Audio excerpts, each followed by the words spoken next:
You're welcome to Advocacy PR. This program is actually designed for organizations, for brands, for initiatives particular about raising awareness for their activities and for their cause. On Advocacy PR, we also spotlight individuals and communities with special needs to help them attract the right intervention. The whole essence is to build a supportive society. Again, you're welcome, and I am Nelly Ohuche Amechi.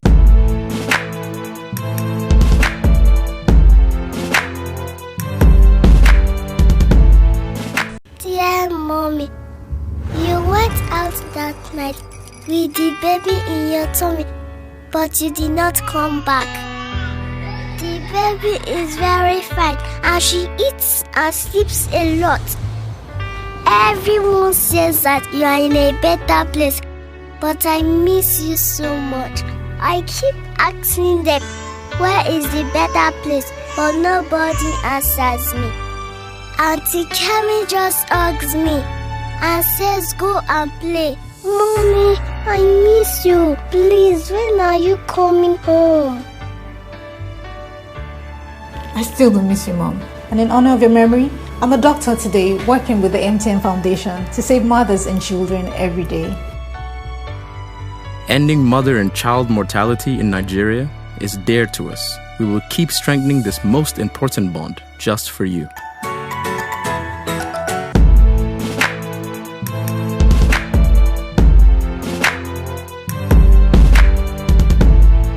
On this edition of Advocacy PR, on our Impact segment, we'll spotlight David Mbahurike, an 18-year-old teenager with speech defect and cerebral palsy, with an ambition to become a medical doctor.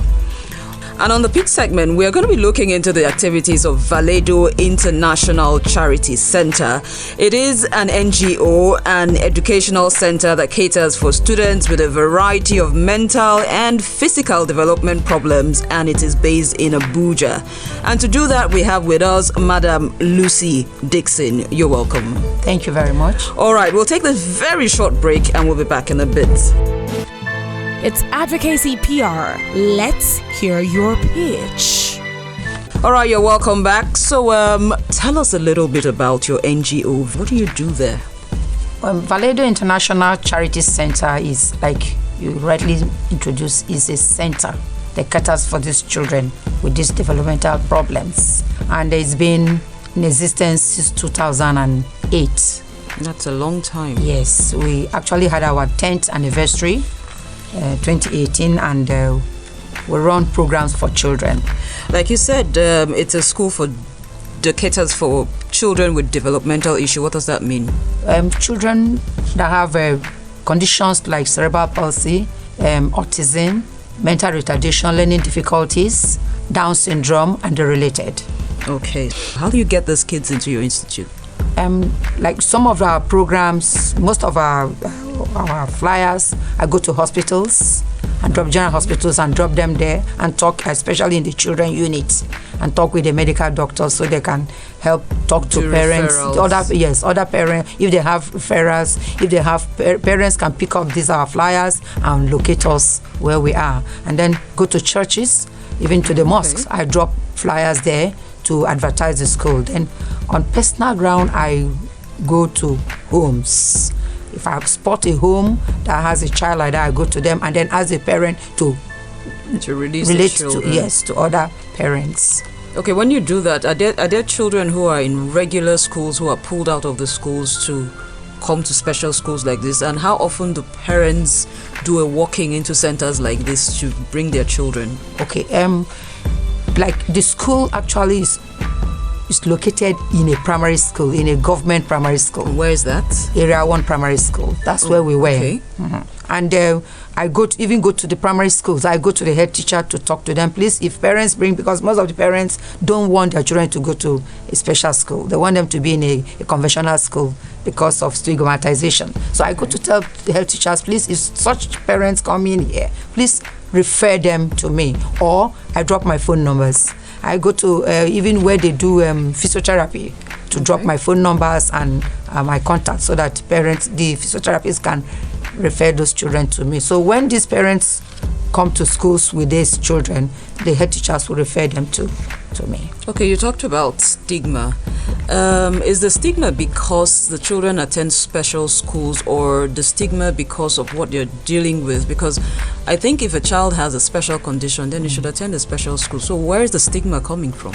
Parents of these children have difficulties accepting this condition. They have difficulties, so they just pretend this condition is not there, and so they move them with other children to a regular school. And what's the implication of this on the child? The child just gets worse. The child will not benefit from the school, and then the teachers that are not trained in this area, they frustrate the child more. In fact, they even help to make them become agitated, and the hyperactivity keeps increasing. But do we have enough special schools to deal with the number of special children that we have? No, we don't. We don't. Even at state level, at least for the few states I've traveled to, especially when I worked in the State House, they don't have enough schools. And even if they do, the teachers are not there. Most special teachers don't want to work with these children because it is very tasking, demanding, and in fact, you need a patient to passion to be able to work with these children. So we don't have enough schools, government schools for these children. But in FCT, we do. Okay, now you talked about government schools. Do we have private institutions or NGOs who do these things? Yeah, there are a few of them. Okay. There are a few of them that are doing it, but are they enough? That's what we're saying. They are not enough. They are not enough. I think the challenge is ability to start such a school, maintain and sustain it, because it's very capital intensive to run such school. For your school now, what is the age range of the students in your school, so that for parents who are listening who think that they want to bring their children there, what age range are we looking at? The people who admit into the school are from ages 5 to maybe 27, 30. But beyond that, we have programs for other groups. So it means that if there is someone who is at an adult level who wants to get involved, it could also... Yes, okay. We have training for Okay, that brings us to the point of what is the criteria for admitting these people into your school? The child must have a special needs. Okay. That's basically the criteria. Whether the condition is mild, moderate, or perverse. The child is Valedo. We admit. We don't say no to anybody. I admit those children. Okay, so is it that you run an examination of some sort? What we do is, if a child is to be admitted into Valedo, we do interview. And during that process, from the questions, from the answers the parents will give, an observation on the child, we take the child for what we call test element analysis. Okay. We do a test element analysis to be able to ascertain the level or how perverse the condition is. If it's because of the different therapy that is being administered, we need both the medical and the educational sector, and then the occupational therapists to work on this child. So again, give us a rundown of the kind of cases you deal with in Valedo. Okay, in Valedo, most of them are autistic and they are perverse. Most are autistic. When you say perverse, what do you mean? It's not a mild case. It's a very high, very serious. I don't want to use that language. Yeah. So we just call it perverse. It's a perverse case. Okay. Cases of children that their hyperactivity is not at this level. You need to really work on them to bring it down. You do all manners of therapies to bring such conditions down. That's the kind of children I have. The perverse autistic, I have the cerebral palsy, I have the Down syndrome. Then I have the people with learning difficulties. Okay. People with learning difficulties, people that have problem with reading, calculation, writing. But the ones with learning disabilities or difficulties, as it were, can't those ones be incorporated into the regular school? I mean, what's the implication of having them in the regular schools? Once we're able to get them the hyperactivity arrested, we integrate. Okay, so they can go back to normal school. With all of this, it's obvious that it takes a lot of specialty to do this. So tell us, what's the curriculum like? Okay, the curriculum we've designed in Valedo includes vocational training. Under vocation, you have so many things you can do. We have personal training. We do them personal training, like helping a child to be autonomous. some children are highly dependent on we make them to become autonomous. Okay. Then we teach them, there's what we call motor or sensory activities we do, especially for those hyperactivity situations. Then make them productivity. These are all in the curriculum. We do cognitive academics, where we teach them reading, writing, and all these things. And then for those of them that can really, really do other things, we'll help them with computer utilization. Then we equally have community integration. So we take them, like I told you, we run programs for people of 90, 70. We integrate those ones. Okay. They are in their community, they are not being accepted, they are being rejected, they are being looked at as, in quote, mad people. But they are not, just because of the condition they have. So we integrate them. We equally integrate these children so that they could be accepted. Their community can be the school environment, it can be in their neighborhood, it can be in their villages, it can be in the society. It can be taking them to parties so they will allow them to stay. They stay and start shouting, people don't like them. So we do integration, that we call community integration. We have social. We take them out outings, anywhere, parties, swimming, climbing, and then we do what we call emotional behavioral therapy. It's another part of the course that we train these children. And then we do communication. In communication, we help them with, for instance, we can have dummy cameras, dummy medical sets, dummy kitchen. These are communication. We don't want, because some of them don't have speech, so they are seeing this thing and they relate it to what they see at home. Okay. These are the different. That's quite interesting. All right. At this point, we'll go on a commercial break. We'll be back in a bit. Who am I? I'm a caregiver, a slayer, Give them. a boss lady, a foodie. I am the chief quality inspector and chief organizer. And when I'm cooking with my Maggie Star, I become a kitchen grand master. Every day, you choose to make the difference. That's why you choose Maggie Star, made from natural soya beans and other carefully selected ingredients to help you cook the difference. I am the chief enjoyment officer, and I'm the magnet that brings my family together. Need I say more? But best of all, I love what I do. With Maggie, cook the difference. It's still Advocacy PR, and we're still spotlighting the activities of Valedo International Charity Center for Special Needs Children, and we'll still have Madam Lucy Dixon with us in the studio. Before the break, you elaborated on the scope of the curriculum for the special needs children. So with what you have said, actually, it means that even the people who are going to, the teachers or the caregivers also need to be trained to some extent. So what do you look out for when you're hiring staff for your school? Okay, what I look out for is, one, if a teacher doesn't have the qualification. For instance, you must at least be an NCE holder. Okay. So if you're an NCE holder, especially in physical and health education, you are very qualified, because you fit in for all the skills that we teach these children. You can help a hyperactive child to calm down. By the time you take the child through this series of exercises. Yes, so physical education. Then those with BEd in special education, especially those who read intellectual impairment.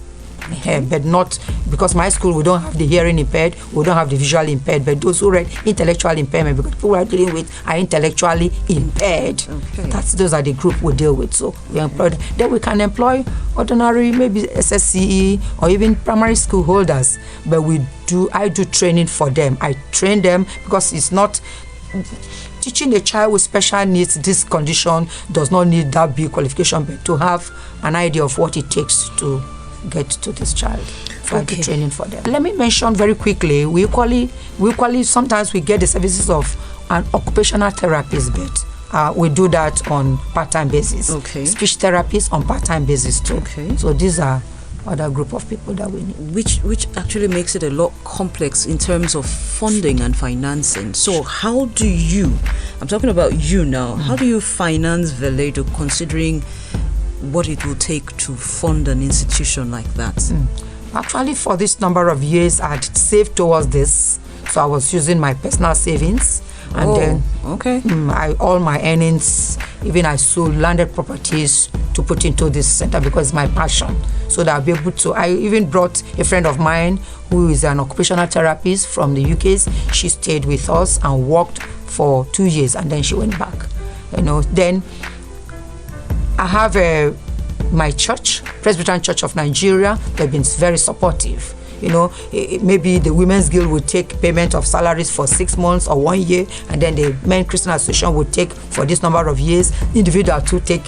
That's how I've been able to pay the workers' salaries. Then my family will make a lot of sacrifices, and then throughout this period of years I've stayed there, only once I've gotten an intervention from Universal Basic Education Commission. UBEC. Okay. Just once. Okay. And now that you said it's once, how come it came once? Is it not something that's supposed to be? It's supposedly to be. That's why I told you it's supposed to be every 2 years or after every 3 years. But it's been only once we got this intervention. And since then, we've not received any other intervention. And there's no grants coming from the government, there's nothing coming from anywhere else? Nothing. No grant coming, and because of the difficulties in accessing grants, you must know someone who knows someone who will connect you.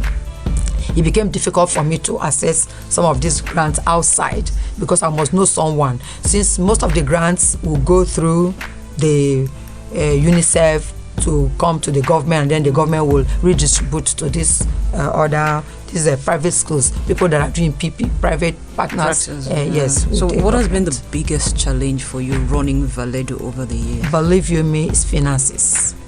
Finances, because I have not had it easy at all. At a point we had to reduce workforce. And how did that affect the whole running of Valedo? It did, because now the onus all fell on me to do the whole lot of the work, do everything, and then some volunteer workers were there for me. So at the moment, where do you run Valedo from? Where is your physical address? We just lost the place where Universal Basic Education Board, FCT, just asked us to quit the place we were in Area 1 Primary School.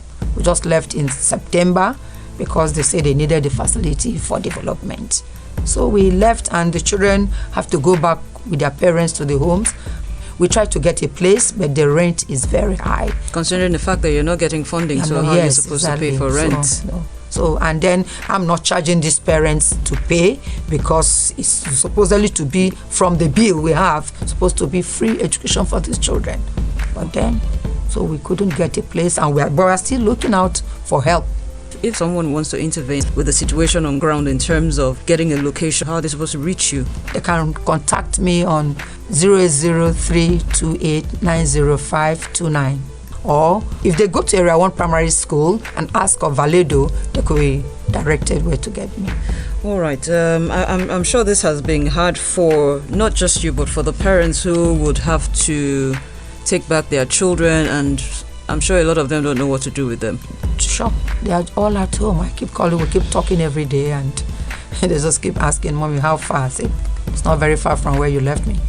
Okay, so in general, away from Valedo now, what should government, what should individuals do to lessen this burden on the NGOs, on private individuals who are getting involved in initiatives like this? How can they help? Yeah, it will, if individual philanthropists, companies, organizations, and the government get seriously involved, it's not just taking the burden off the NGOs, off the families, because families are really suffering. If there are more of these schools, if they support, if they give subventions to such schools, if they give opportunities or provide a place for such schools to operate, or take over such things, the government, the parents of these children will have respite, because they are really, really suffering. For a child who already conditioned in quote, is bad, and then you take the child to a school where you pay so much fees, and at the end of every year you are not getting no improvement, nothing, you don't feel happy about it. And there are other children to take care of. So if people are ready to, if they support such NGOs, if they support NGOs and give these children the opportunity to go to the schools and have good training, and then government to create an avenue where the children can be integrated. Because I have seen a child with special needs whom I trained. She worked in my center for 6 years and she's doing well. In fact, one of the occasions where we had a program, we had what we call do Special Olympics. This Special Olympics is for this group that I told you that can't learn, but we teach them sporting activities from ages 25 to 100 or whatever one you can participate. She was doing well and she's fine. So such children can be trained and they too can be employed. So the government should create avenue too for where they too can have opportunity to work. All right. And if this intervention is regular, you don't restrict it to a few people, spread it out. People will be willing, NGOs will be willing to continue to work. On a very final note, what would you say to government, to individuals, people who want to help, and to parents who are keeping their children at home, children with special needs? What do you want to say to them? I want to encourage my fellow parents, don't hide these children. Anybody can have a condition anytime, anyhow. And so let them bring out these children, send them to schools. If you are referred to a special school, please don't hesitate to take that child to a special school. Early intervention will help the child. Then to the government and good spirit-hearted people, I just want to make a passionate appeal. Come out, help, support. We want to render these services. We want to help these children, we want to help these parents. They can support and help us.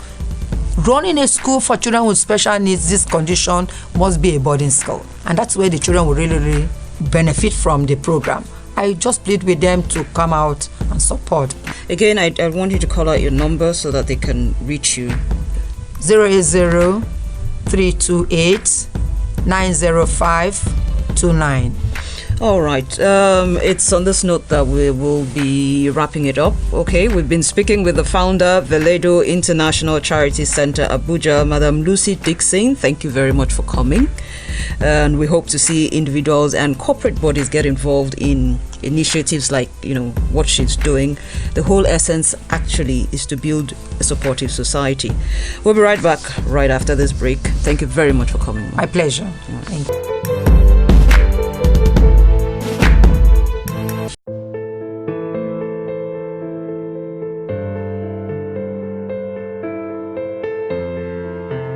Honey! Daddy, please, can I go out with you and Mommy tonight? Sure thing, sweetie. Get your shoes and we go. Promise? You have my word?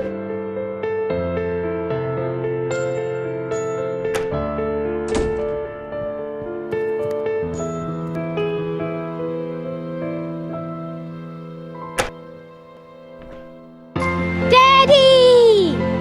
You know I wouldn't leave without you, my princess. There's nothing more important than a promise. We are Fidelity. We keep our word. Its impact on Advocacy PR. My name is Cerebral. I am 17 years. I was greeted with the most beautiful and warm smile and with a good morning, ma, when I walked into his house. A very amiable teenager, handsome, light-skinned and very intelligent despite the odds of cerebral palsy and speech impediment which confined him to a wheelchair. David Mbahurike was born normal like every other child, but at 5 months he was discovered to have cerebral palsy, and this dealt a heavy blow on his parents and family. He was born normal and growing up fine until when he was 5 months. Cerebral palsy is a group of permanent movement disorder that appears in early childhood. It is a congenital disorder of movement, muscle tone, or posture, a condition that cannot be cured, though treatment can help. Nigeria is said to have more than 100,000 cases every year. The symptoms include poor coordination, stiff muscles, weak muscles, and tremor. It sometimes comes with sensation, vision, hearing, swallowing, and speaking defects. Long-term treatment for cerebral palsy includes physical and other therapies, drugs, and in rare cases, surgery, and it affects people of all ages. The fun and active David, who loves food. David is my younger brother, but he's fun, very fun. He would come to my phone and teach me, this is how you do this is how you, and I'll be wondering, how did you know? How do you know how to do it? Well, he's fun, he likes food. You can come from the back and chuck something to his mouth and he'll open and eat. He doesn't even know what you are giving him, but he'll eat. And has dreams of being a medical doctor. I want to be a medical doctor. I just like to help people. Until recently attended Valedo Charity School, Abuja, and the founder of the school says he is the most intelligent student. A wonderful child. I was preparing David actually to do exam. I was preparing him for WAEC, SSCE. Unfortunately, school has stopped for him and his school has been sacked from their location where they had been for 10 years. David is not in school because his school is shut down for now. And sadly, this might affect David's dream of becoming a medical doctor. For parents or families with children with special needs, this is also a call to properly care for these special sets of persons so they can be useful to themselves and the society at large. Parents with special needs children should be involved in their care. These ones should get specialized learning and care considering their health peculiarity. The child you have at birth that is not, in quotes, what you're expecting, accept the child. And I want parents to see like that and then look for special schools.